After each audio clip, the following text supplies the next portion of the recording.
Hello' মাই dear ভিউৱাৰ্ছসকল, মৰমৰ প্ৰিয় ছাত্ৰ ছাত্ৰীসকল, তোমালোক কিছুমানৰ পৰা মোলৈ কেইটামান কমেণ্ট আহি আছিল মোৰ ভিডিঅ'ৰ তলতে যে প্ৰজ্ঞা ভাৰতী স্কিমৰ অন্তৰ্গত স্কুটিখন পালে কি এইখন বিক্ৰী কৰিব পাৰে নেকি বা ওনাৰৰ নেমটো ট্ৰান্সফাৰ কৰিব পাৰে নেকি অনলাইন পৰ্টেলটোতে।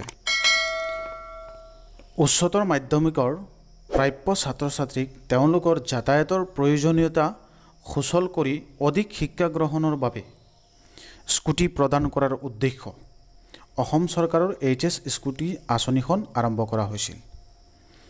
এতিয়া কথা হ'ল কিছুমান ছাত্ৰ ছাত্ৰীৰ এই স্কুটিখন থাকিবও পাৰে, তেওঁৰ আগত অলৰেডি আছে বা তেওঁৰ টকাৰ প্ৰয়োজনো হ'ব পাৰে। তেনে ক্ষেত্ৰত এই স্কুটিখন বিক্ৰী কৰিব পাৰিব নেকি? এই বিষয়লৈ বেচা কিনাৰ বিষয়ে চিন্তা কৰিব পাৰি নেকি? এইটো এটা ডাঙৰ প্ৰশ্ন আমাৰ কাৰণে।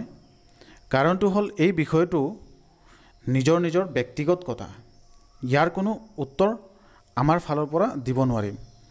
এইটো আপোনালোকে নিজে বিবেচনা কৰিব, বিক্ৰী কৰিব নে নকৰিব।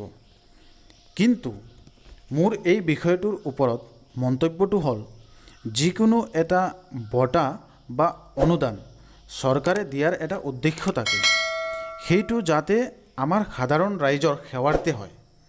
সেয়েহে আপোনালোকে যাতে কোনো প্ৰব্লেম নহয় তেনেকুৱা এই যিখন স্কিম আপোনালোকে লৈ যাতে কোনো এটা বেনিফিট হয়, যিটো চৰকাৰৰ লক্ষ্য আছিল সেই লক্ষ্যটো পূৰণ হয় আৰু আপোনালোকেও সাফল্য অৰ্জন কৰিব পাৰে, তেতিয়াহে ভাল লাগিব।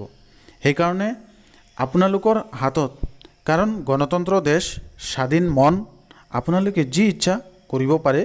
এই বিষয়লৈ কোনো নিয়ম বা তেনেকৈ একো গম পোৱা নাই।